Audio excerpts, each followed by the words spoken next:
Magnetic effect of current में कल हमने बायोट-सावर्ट लॉ से स्टार्ट किया। बायोट-सावर्ट लॉ की हेल्प से हम मैग्नेटिक फील्ड इंटेंसिटी को मैथमेटिकली एक्सप्रेस करते हैं। वी हैव ए स्टेटमेंट, है ना? तो क्या स्टेटमेंट है? किसी भी करंट एलिमेंट के कारण जो मैग्नेटिक फील्ड इंटेंसिटी है that is given by this expression dB equal to mu 0 by 4 pi I dl sin theta by r square. फिर हमने थोड़ा म्यू 0 के बारे में डिस्कस किया, कैसे ये परमिटिविटी और स्पीड ऑफ लाइट के साथ एसोसिएटेड है, एंड वी डिस्कस कि किस तरह से जो मैग्नेटिक फील्ड है वो सिर्फ करंट और डिस्टेंस पे नहीं साइन थीटा पे भी डिपेंड करता है। Along the axis magnetic field intensity 0 है। बेटा इस तरह की सिचुएशन से हमें मैग्नेटिक फील्ड मिलता है ड्यू टू करंट एलिमेंट। तो कभी भी अगर टोटल फाइंड करना होगा तो इंटीग्रेशन से करते हैं, बट उस इंटीग्रेशन में कॉन्स्टेंट्स क्या है, वेरिएबल्स क्या है, वो डिपेंड करता है सिचुएशन पे, वो डिपेंड करता है कि जो कंडक्टर है उसकी शेप कैसी है। ठीक है, किसके रिस्पेक्ट में हमने इंटीग्रेट करना है। आज हम इसकी फर्स्ट एप्लीकेशन करेंगे, very important from numerical point of view, जिसमें हम कैलकुलेट करते हैं magnetic field intensity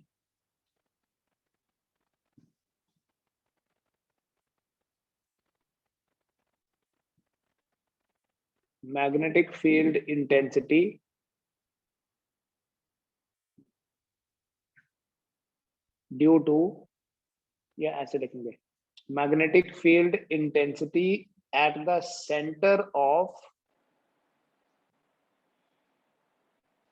A circular coil.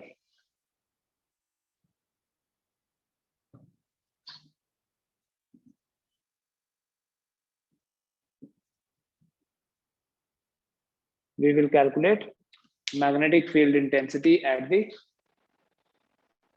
center of a circular coil। एक सर्कुलर कॉइल लेंगे, of course current carrying coil, current होगी तभी मैग्नेटिक फील्ड भी होगा।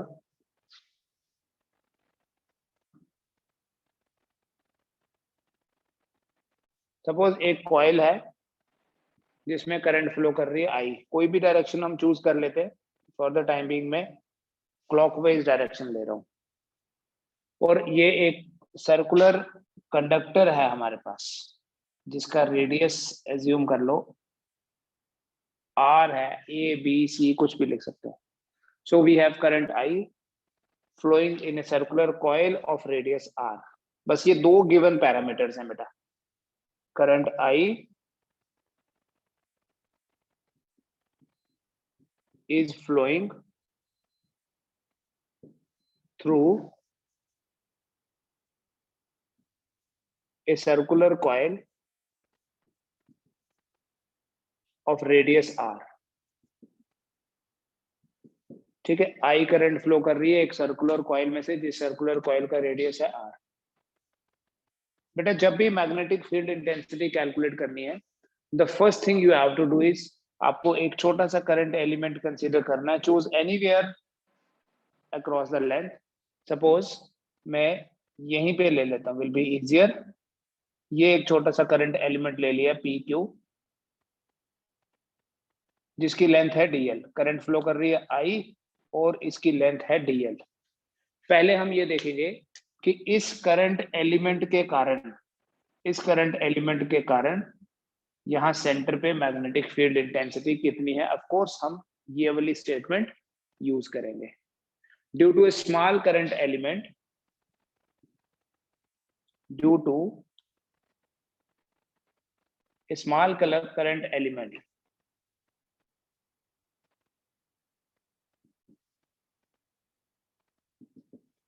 dB is equal to mu 0 by 4 pi IDL। देखो ध्यान से, कल जो डायग्राम बनाई थी उसके साथ रिलेट करो। यहाँ हम लेते हैं DL और ये लेते थे हम थीटा। तो यहाँ देखो ये करंट I फ्लो कर रही है, यहाँ से बता दो करंट, तो ये एंगल जो है ये 90 डिग्री होगा, क्योंकि हमारा जो पॉइंट ऑफ ऑब्जर्वेशन है वो सेंटर है। तो इससे सेंटर की तरफ एक लाइन ड्रॉ करेंगे, वो रेडियस होगा, और इस लाइन को बोलते हैं टेंजेंट। टेंजेंट और रेडियस तो परपेंडिकुलर होते हैं। सो dB आ जाएगा μ0/4 ideal sin 90 divided by r square. As it is ये स्टेटमेंट लिख दी, सारे पैरामीटर्स वैसे ही लिए हैं, करंट I है, dl तो हमेशा ही हम dl से ही रिप्रेजेंट करेंगे, स्मॉल एलिमेंट, थीटा यहाँ 90 डिग्री है, r हमने डिस्टेंस r ही लिया, अगर डिस्टेंस a लिया होता तो यहाँ a लिख लेते। साइन 91 होने की वजह से ये जो आपका dB है इसे आपने लिख लेना है μ0/4 IDL बाय r स्क्वायर। ये है magnetic field intensity due to current element, due to small element. अब देखो, अगर टोटल कैलकुलेट करना है, total magnetic field intensity at point O is B, it is integration of this dB, ठीक है, इसी को इंटीग्रेट करेंगे B आ जाएगा।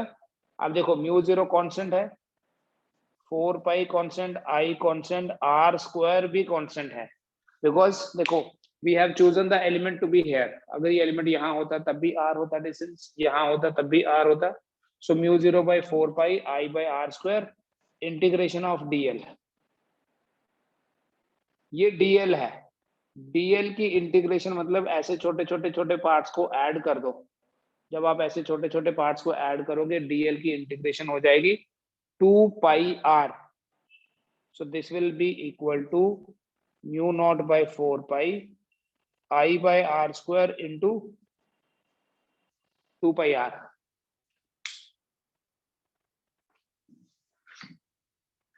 ठीक है, सो यहां से देखो बेटा, ये 2π है, वो 4πr स्क्वायर है, ऊपर 2πr है, तो b क्या बन जाएगा, μ0 I बाय, डायरेक्ट लिख रहा हूं मैं, 2r, this pi and this pi will be out, 2 2s are 4, ये r और ये r स्क्वायर का एक पावर कैंसिल, which means कि इस पर्टिकुलर सिचुएशन में B is inversely proportional to the radius। Current के डायरेक्टली प्रोपोर्शनल तो है ही है, जितनी ज्यादा करंट फ्लो करेगी मैग्नेटिक फील्ड उतना स्ट्रांग होगा, बट किसी सर्कल के सेंटर में, ये इंपॉर्टेंट है बेटा, सेंटर में जो मैग्नेटिक फील्ड होता है वो inversely proportional to the radius होता है। इसी एक्सप्रेशन को हम तो ऐसे ही लिखेंगे, इसी को यूज करेंगे थ्रू आउट, बट इसके अगर स्टैंडर्ड फॉर्म में लिखा जाता ना तो you will find this like μ0/4 2I/r लिखा होगा, तो कोई डिफरेंस नहीं है मैथमेटिकली, बट सिर्फ ये स्टैंडर्ड नोटेशन ऐसे है, क्योंकि ये μ0/4 है ना हमारा जनरल, तो 2I/r it will become 2π, sorry μ0I/2r ही बनेगा, ठीक है, बट हम ये वाला यूज करेंगे। तो ये आ गया magnitude of magnetic field intensity, magnitude of magnetic field intensity at the centre of a circular coil. Now direction, I told you one thing yesterday also, कि अगर A क्रॉस B C के बराबर है, तो C की जो direction है वो A और B के प्लेन के परपेंडिकुलर होगी। आपको ये तो याद होगा ना कि I क्रॉस J जो है वो K के बराबर होता है, I और J का क्रॉस प्रोडक्ट K के बराबर है, इसका मतलब ये XY प्लेन है, ठीक है, I भी X axis, J Y axis, तो ये XY प्लेन हो गया, ये Z एक्सिस है। दो वेक्टर्स का जो क्रॉस प्रोडक्ट होता है उसकी direction perpendicular to the plane होती है। यहाँ किसका क्रॉस प्रोडक्ट होता है अगर वेक्टर फॉर्म में लिखे थे तो I और DL का, ठीक है, तो वो ये वाला प्लेन हो गया। जैसे आपको ये रिंग दिख रही है, आप ये वाली रिंग एज्यूम कर लो, जैसे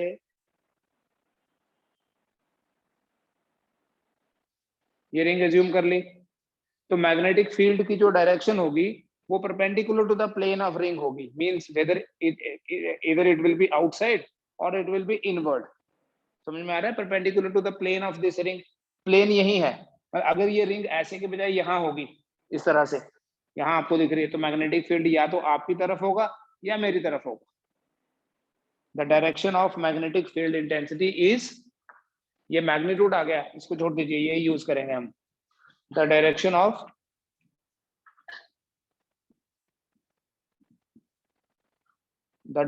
of magnetic field intensity is perpendicular to the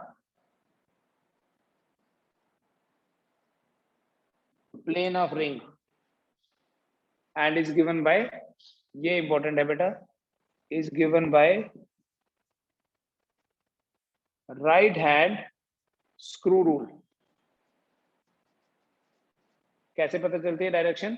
right hand screw rule. आप ऐसे याद रखो बेटा, आपने अगर बोर्ड पे भी कोई स्क्रू लगाना है, अगर हम उस स्क्रू को क्लॉकवाइज रोटेशन देंगे, इट विल गो इन. ऐसे याद रखना, अगर करंट की डायरेक्शन क्लॉकवाइज है तो इनवर्ड होगा, इनवर्ड परपेंडिकुलर. मैं रिप्रेजेंटेशन भी बताऊंगा उसकी. And if the current is anti clockwise like this, anti clockwise current होगी,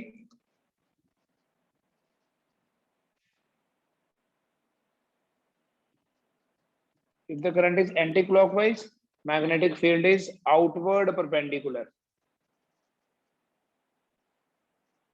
Outward होगी मतलब बाहर की तरफ, but it will be perpendicular to the plane of the ring. ठीक, चलिए आगे.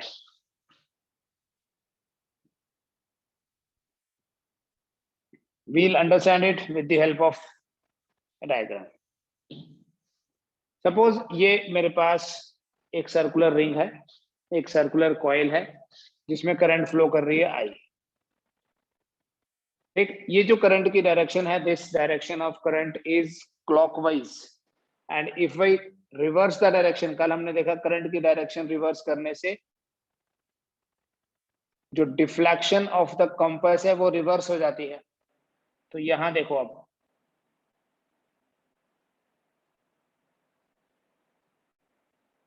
करंट की डायरेक्शन रिवर्स करने से क्या होगा? मैग्नेटिक फील्ड की डायरेक्शन भी रिवर्स हो जानी चाहिए. तो इस सिचुएशन में देखिए, इस सिचुएशन में देखो, ये करंट की डायरेक्शन है क्लॉकवाइज, तो मैग्नेटिक फील्ड होगा इनवर्ड. जो इनवर्ड मैग्नेटिक फील्ड है उसे क्रॉस से रिप्रेजेंट करते हैं. एंड अगर करंट एंटी क्लॉकवाइज है, एंटी क्लॉकवाइज आउटवर्ड होगी, तो जो आउटवर्ड मैग्नेटिक फील्ड है that is represented by dot. Inward magnetic field is represented by cross, और आउटवर्ड मैग्नेटिक फील्ड जो है उसे हम डॉट से रिप्रेजेंट करते हैं. तो मैग्नेटिक फील्ड या तो किसी भी सर्कुलर कॉइल के लिए या तो इनवर्ड होगी या आउटवर्ड होगी, वो डिपेंड करता है करंट की डायरेक्शन पे. ठीक है, कुछ पूछना है इसके रिलेटेड तो बोलिए. तो बेटा सिंपली हम ये याद रखेंगे, देखो अगर हमारे पास कोई सर्कुलर कॉइल है, इस सर्कुलर कॉइल के सेंटर पे जो मैग्नेटिक फील्ड होगा, मान लीजिए ये सर्कुलर कॉइल है, करंट आई फ्लो कर रही है, रेडियस आर है. सेंटर पे जो मैग्नेटिक फील्ड होगा, सेंटर को हम जनरली ओ से रिप्रेजेंट करेंगे. I will write B O at the centre will be equal to mu not I by 2r. Now if I take a semicircular loop, if I have a semicircular loop, semicircular coil है अगर मेरे पास, means I take only the half portion of it like this. ठीक है, इस ring को cut कर दिया यहां से, करंट यही है. If the radius is r, what is magnetic field at the center of this semicircular loop? It would be half of B0, means B is equal to 1 by 2 mu not I by 2r. So अगर आपके पास कोई semi circular loop होगी, of course clockwise और anti clockwise से direction पता चलेगी, mu 0 I bye 4r. And अगर आपके पास कोई 1/4 पोर्शन है किसी सर्कल का, 1/4 सर्कल मींस क्वार्टर सर्कल है लाइक दिस, वो एंगल से पता चल जाता है. देखो एंगल से पता चल जाता है ये 1/4 पोर्शन है. कैसे? यहां पर एंगल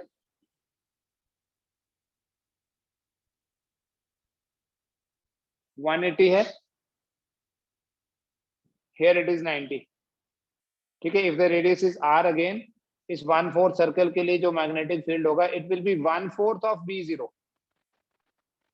ठीक है, ओरिजिनल जो वैल्यू थी उसको B0 से रिप्रेजेंट किया है। So B equal to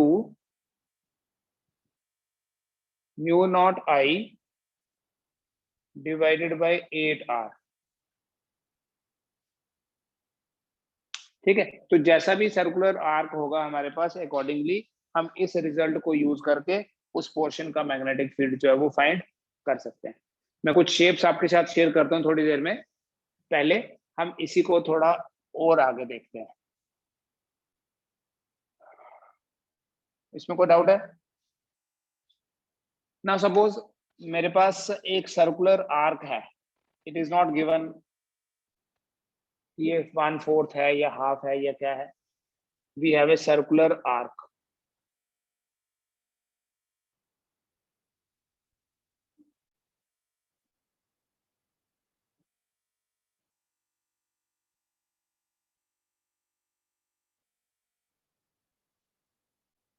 suppose एक सर्कुलर आर्क है जिसका रेडियस है R, एंड इस सर्कुलर आर्क में करंट फ्लो कर रही है I। The centre of the circle is O। ये सर्कल का ये पार्ट है, तो इस O पॉइंट पे अब मैग्नेटिक फील्ड कितना होगा? बेटा जो भी यहाँ मैग्नेटिक फील्ड होगा एट द सेंटर, वो उसी B0 का कोई फ्रैक्शन होगा। जैसे अगर सेमी सर्कल होगा तो हाफ होता है, अगर क्वार्टर सर्कल होगा तो 1/4 होगा, अगर 1/8 पोर्शन होगा तो आपने क्या करना है बेटा, ये फाइंड आउट करना है, या ये गिवन भी हो सकता है कि ये एंगल अगर थीटा है, इस थीटा के कारण ये वाली आर्क हम फाइंड कर सकते हैं। कैसे? ये थीटा एक्चुअली पूरे 360 का ही कोई फैक्टर होगा। कभी ये थीटा आपको डिग्री में दिया होगा, कभी रेडियन में दिया होगा। देखो क्या करना है, यहाँ जो मैग्नेटिक फील्ड होगा μ0 I/2R तो होता ही है, बट ये कौन सा फ्रैक्शन है that depends. It will be like this, θ/360, और B is equal to μ0 I/2R into θ/2π। ठीक है, दैट डिपेंड्स। अगर थीटा रेडियन में गिवन होगा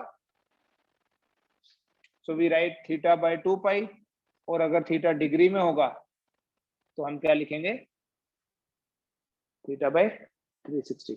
जैसे मान लीजिए कि ये आपके पास एक सर्कुलर आर्क है और यहाँ पर जो एंगल बन रहा है, दिस एंगल इज से 60 डिग्री। तो यहाँ मैग्नेटिक फील्ड कितना होगा? अगर ये पैरामीटर्स वैसे ही हैं, ये I और ये R, magnetic field B would be equal to μ0 I/2R, जो कि एक कंप्लीट सर्कल का होता है, बट ये 60 डिग्री जो है ये पूरे सर्कल का 1/6 है, तो ऐसे लिखोगे तो 1/6 बन भी जाएगा।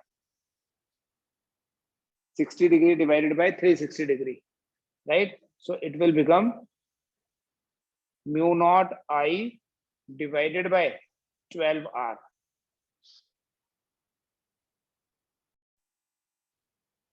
इस मैग्नेटिक फील्ड की जो यहाँ सेंटर पे है, इसकी डायरेक्शन कैसी होगी? So you have to see it is clockwise direction. So when it is clockwise direction, it is cross. क्योंकि जो clockwise current होती है, that produces a magnetic field which is inward. ठीक है, just remember the screw. The movement of the screw, the direction of this screw will give you the direction of magnetic field. Right hand screw rule इसलिए बोलते हैं इसको। ठीक है बेटा, so circular arc वाला पोर्शन हो गया। नाउ सपोज करें कि हमारे पास, ये आपके एनसीईआरटी बेस्ड क्वेश्चन ले रहा हूं पहले मैं, कुछ कोई सर्कुलर शेप एक नहीं, डिफरेंट रेडियस है उनके।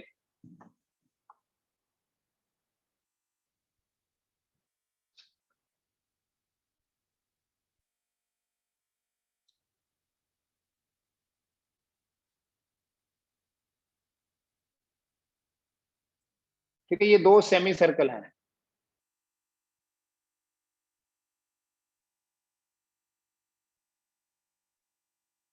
Let the current is I।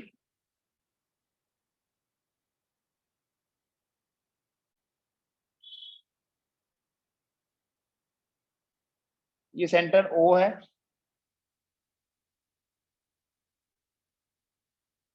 Suppose ये रेडियस है A और दूसरे का रेडियस है B। तो अब यहाँ ओ पॉइंट पे मैग्नेटिक फील्ड स्ट्रेंथ कितनी होगी, मैग्नेटिक फील्ड इंटेंसिटी कितनी होगी। एक चीज देखना बेटा, ये जो स्ट्रेट लाइंस हैं इनका यहाँ पर मैग्नेटिक फील्ड में कोई कंट्रीब्यूशन नहीं होगा, क्योंकि ये वही आ गया थीटा 0 और 180 वाला सिचुएशन।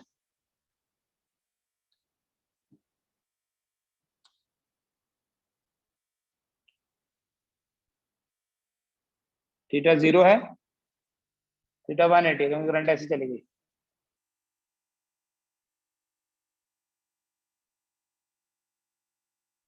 ये है पॉइंट ओ, ठीक है। In this situation magnetic field intensity कितनी होगी टोटल। बेटा अगर ये मेरे पास फर्स्ट, इसको बोल देता हूं और इसको सेकेंड बोल देता हूं मैं। स्ट्रेट लाइंस का कोई कंट्रीब्यूशन नहीं है, आपने सिर्फ सेमी सर्कल्स का कंट्रीब्यूशन देखना है। ये सेमी सर्कल्स है। इस पहले वाले सेमी सर्कल का मैग्नेटिक फील्ड अगर B1 है तो B1 होगा μ0I divided by 4a। Full circle का होता है ना μ0I बाय 2a, 2r, यहाँ रेडियस a है तो a लिखेंगे। और जो B2 है सेकेंड वाले का, that would be equal to μ0I by 4b, μ0I by 4b। लेकिन देखो इस पार्ट में जो करंट की डायरेक्शन है, this is clockwise direction of current, तो क्लॉकवाइज करंट है इसलिए magnetic field will be inward, and in this portion the current is anti clockwise, magnetic field is outward. दोनों की डायरेक्शंस अपोजिट है, इसलिए आपको देखना पड़ेगा दोनों में से कौन सा बड़ा और कौन सा छोटा। And you can see here, जिसका ये डिनोमिनेटर छोटा है मैग्नेटिक फील्ड इनवर्सली प्रोपोर्शनल है रेडियस के, बताया था आपको। तो जिसका रेडियस कम होगा उसका मैग्नेटिक फील्ड स्ट्रेंथ ज्यादा होगा। सो यहाँ बोलेंगे B1 is greater than B2, therefore resultant magnetic field intensity at point O is B equals to B1 minus B2. It means that B equal to μ0I by 4 1 by A minus 1 by B. This will be the result, this will be the answer. और इसकी direction कैसी होगी, दोनों में से बड़ा कौन सा है उसी की डायरेक्शन होगी। सो it will be like this, ठीक है। इसको नोट करें, एंड इसके साथ साथ एक और शेप दे रहा हूं मैं।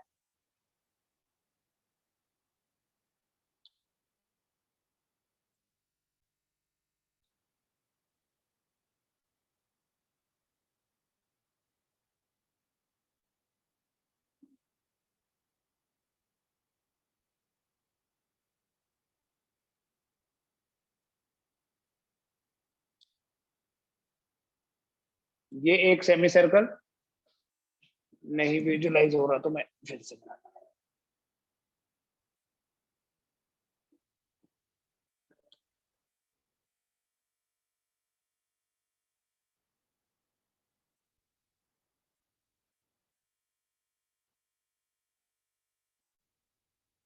Again the radius is A and B, ये पॉइंट O है।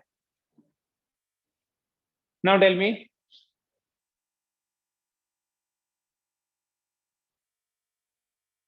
पॉइंट O पे मैग्नेटिक फील्ड इंटेंसिटी कितनी होगी। ठीक है, ये भी नोट कर लीजिए और वो भी कर लीजिए solve.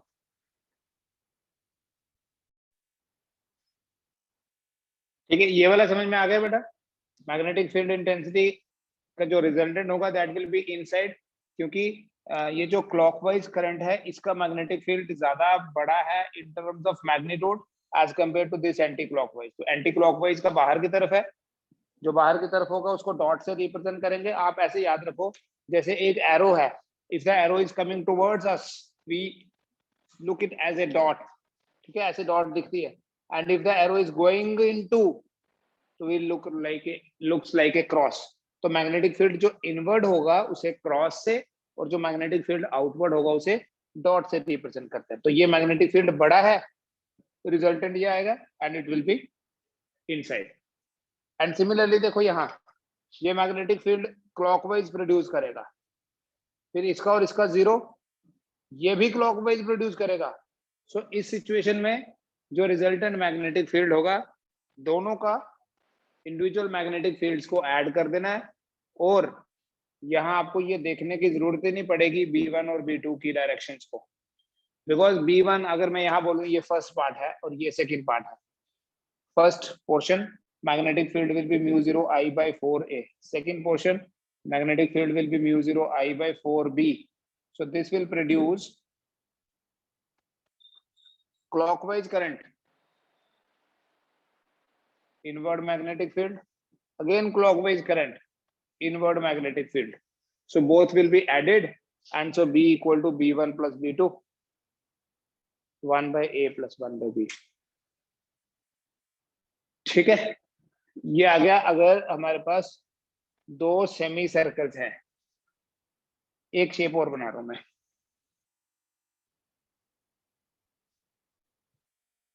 Now if we have a shape like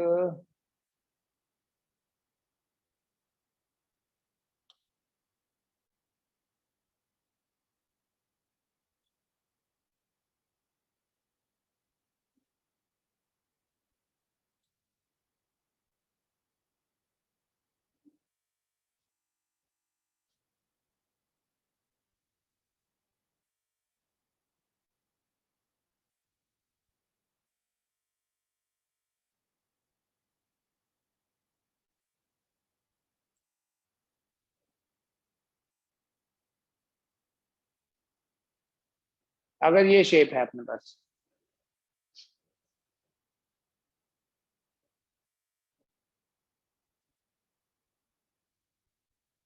अब यहाँ सेंटर पे मैग्नेटिक फील्ड कितना होगा? करंट तो आई फ्लो कर रही है, ठीक है. ये जो छोटा वाला पोर्शन आपको दिख रहा है इसका रेडियस आर, और ये जो बड़ा वाला पोर्शन दिख रहा है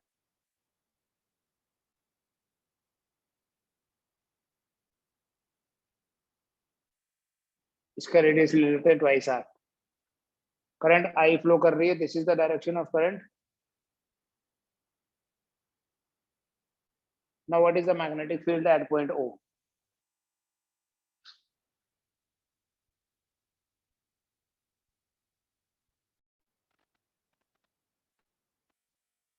चलो आप चेक करें बेटा, we have different answers from different persons. ये एक सर्कुलर पोर्शन है, एंड यहाँ ये दिख रहा है कि ये वाली लाइन और इस लाइन के बीच में एंगल 90 डिग्री है.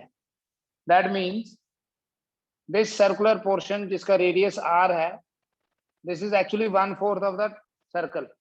तो इसको मैं अगर फर्स्ट बोल दूं और इस बाकी वाले को मैं सेकंड बोल दूं, I will say B equal to, पहले B1 लिख लेते हैं.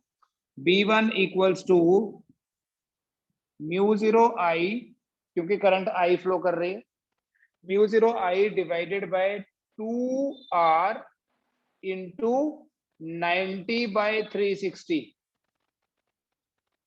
ठीक है, नहीं तो हम सीधा 1/4 भी लिख सकते हैं. थोड़ा प्रैक्टिस करनी है बस आपको एंगल पता करने के लिए. So B1 would be equal to mu 0 I by 8R. Magnitude देखते हैं, ये मैग्नीट्यूड आ गया, डायरेक्शन देखते हैं बाद में. फिर बेटा जो दूसरा वाला पार्ट है, एक तो ये वाला सर्कुलर पोर्शन आ गया. Now the remaining circular portion जिसका रेडियस 2R है, इसके कारण जो यहाँ एंगल बनेगा, देखो एंगल तो 360 होता है टोटल. अगर ये 90 इसने कंज्यूम कर लिया तो दिस विल बी 270. मतलब अगर ये 1/4 है तो ये 3/4 होगा. तो B2 बनेगा आपके पास mu 0 I by 2 into 2R, because इसका रेडियस 2R है, into 270 divided by 360. So that way आपका जो B2 होगा वो आ जाएगा mu 0 I by 2 2 4R into 3/4. ठीक है, दिस इज 1/4, दिस इज 3/4. तो B2 will be equal to 3 mu 0 I by 16R. ठीक है, डायरेक्शन देखो, ये करंट की क्लॉकवाइज डायरेक्शन है, ये भी क्लॉकवाइज डायरेक्शन है. इसका भी मैग्नेटिक फील्ड इनवर्ड और इसका भी मैग्नेटिक फील्ड इनवर्ड. तो टोटल जो होगा B will be equal to B1 plus B2 mu naught I by 8R, then 3 mu 0 I by 16R. तो आप इसको लिखोगे, ये बनेगा 5 mu 0 I divided bye 16R. ये देखो आपका ये आंसर है या नहीं, और डायरेक्शन इनवर्ड ही होगी। चेक कर लेते हैं सारे मिलके। फिर से देख लो बेटा, ये 1/4 सर्कल है क्योंकि ये एंगल 90 है। It is clear from the symmetry of the diagram like this, ये दोनों लाइंस ऐसे हैं। So this is 1/4 portion. तो इस 1/4 पोर्शन का रेडियस r गिवन है, तो इसका जो मैग्नेटिक फील्ड होगा, पूरे सर्कल का मैग्नेटिक फील्ड होगा μ0 I/2r। But this is 1/4, 90/360, 1/4, it becomes μ0 I/8r। Second part जो है ये वाला है, वो देखो इन स्ट्रेट लाइंस का फिर से कंट्रीब्यूशन नील है, बिकॉज इसके लिए एक्सिस पे ही है। μ0 I/, अब सेकेंड पार्ट जो है इसका रेडियस r नहीं है, इसका रेडियस तो 2r है। सो 2 × 2r, देन 270/360, 270/360, बिकॉज ये पूरा सर्कल अगर बड़ा वाला कंप्लीट करते तो ऐसा होता ना, बट यहाँ इतना पोर्शन मिसिंग है। अगर ये पोर्शन कंप्लीट होता तो ये आता 360/360, but this is 75%, 1/4 portion is missing, और बेटा 3/4 जो है वो 75% ही होता है। सो दोनों के कारण मैग्नेटिक फील्ड की डायरेक्शन सेम है, so that is why we'll add them, μ0 I/8r, 3 μ0 I/16r will be added, और रिजल्ट बनेगा 5 times μ0 I/16r। ठीक है, फिर से देख लेना, नहीं आएगा तो you can see the recording also. Now tell me what is magnetic field here at point O। इसमें क्या गिवन है देखो, ये जो सेमी सर्कल है इसका रेडियस r, सेमी सर्कल नहीं आर्क जो है, देन दूसरे वाले का रेडियस 2r, देन तीसरे वाले का रेडियस है 3r। What is magnetic field intensity at O? O is their common center, means अगर ये सर्कल कंप्लीट होगा, इसका रेडियस r, ये सर्कल कंप्लीट करोगे रेडियस 2r, ये सर्कल कंप्लीट करोगे रेडियस 3r। ये दोनों एक्सिस पे हैं, ये भी एक्सिस है। Start from here, angle is 60 degree for all. Now what is magnetic field intensity at point O?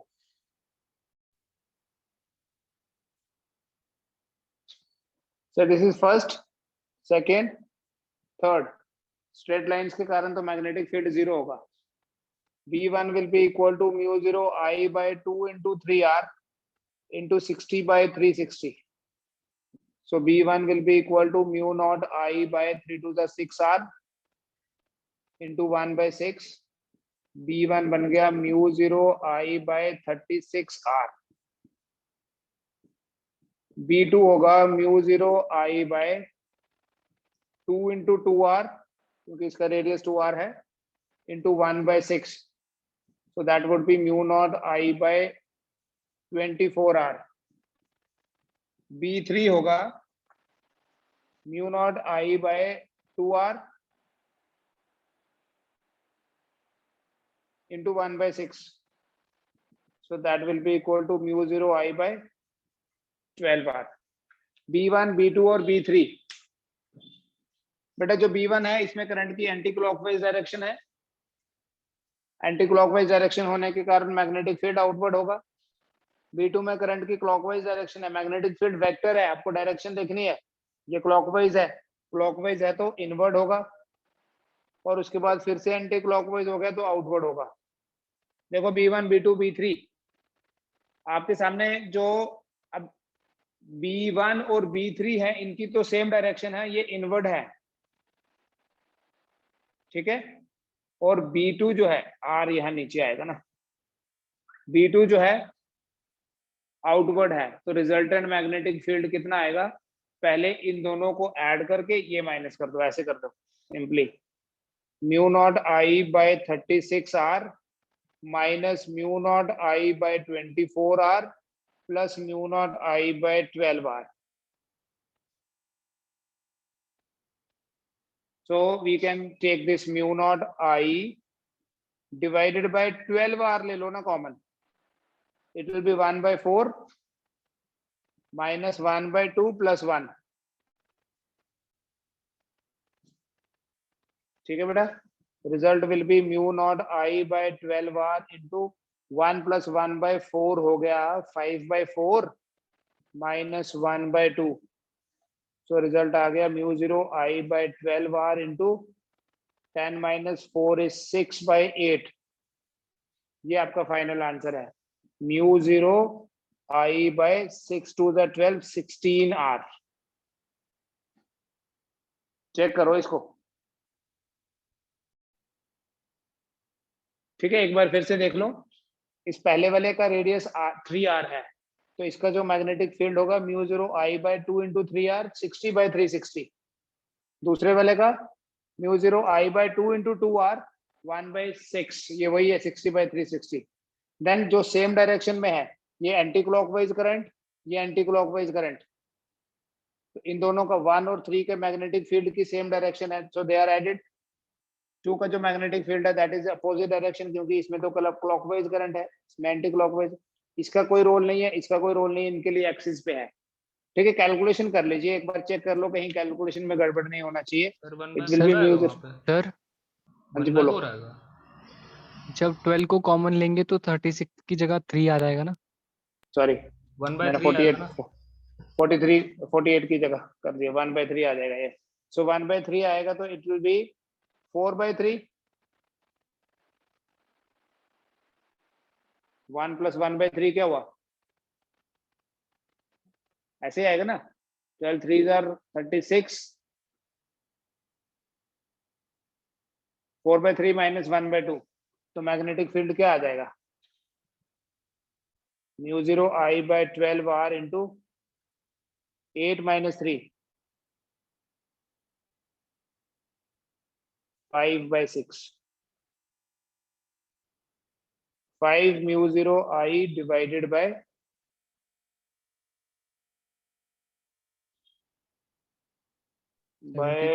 72R। अभी ठीक है, बोलो। Yes sir. ठीक है, ऐसे क्वेश्चंस और मैं शेयर करता हूँ, आप बैठ के कर लो।